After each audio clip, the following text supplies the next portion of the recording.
Գայլի նոր հարձակման մասին են պատմում Քարահունջում։ Բնակիչներից մեկը զանգեց, որ 3 նկատել է, իսկույն այնին տեղյակ ենք պահել, փրկարարները եկել են, հերթապահել են գյուղում, բայց դեռ այս պահի դրությամբ չկա, չեն կարողանում բռնեն, տեսնեն։ Մի տղամարդու վրա է հարձակվել գիշատիչը։ Նա էլ ձեռքի տակ ինչ ընկել է, շպրտել է գայլի վրա։ Վախից փախել է գազանը, բարեբախտաբար վնասվածքներ չունի տղամարդը։ Մեր բնակիչներից մեկի վրա էլ հարձակվել, Ղազարյան Ջևիկի, բայց կարողացել են իրանք փրկվեն, կարողացել են խփել են, ասեց ձեռքիս ինչ որ եղել է, դրանով խփել եմ։ Գիշատիչը գոմել է մտել, մինչև տանտերերը դուրս չեն եկել, հասցրել է մի քանի հապ հոշոտել, պատմում է Քարահունջի վարչական ղեկավարը։ Մտել մեկի կոմա, հետո որ տնեցիք դուրս են եկել, փախել է, մի քանի փչացրել է ու փախել։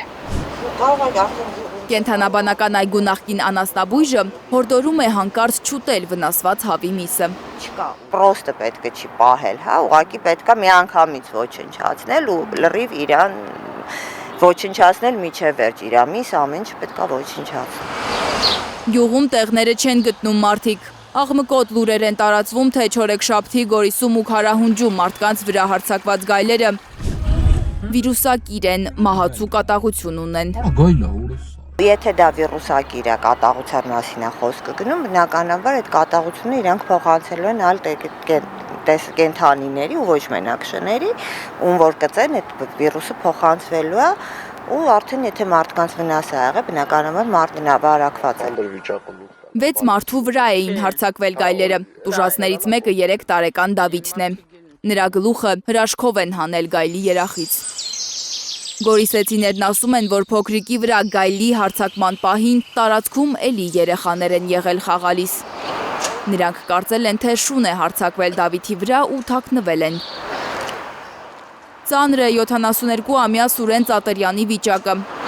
Նրա կինը Հայլուրի հետ զրույցում ասել է, որ իր ամուսնուն այսօր վիրահատելու են Երևանում։ Ենթադրաբար վիրուսակիր գայլերին դեռ չեն վնասազերծել։ Էկոպարեկները շարունակում են հսկել վտանգավոր դարձած տարածքը։ Հանրության մեջ խուճապա սկսել ու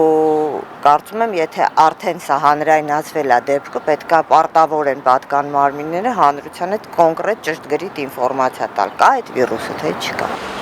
Խուճապ առաջացրած հարցերին դեռ պատասխանողներ չկան։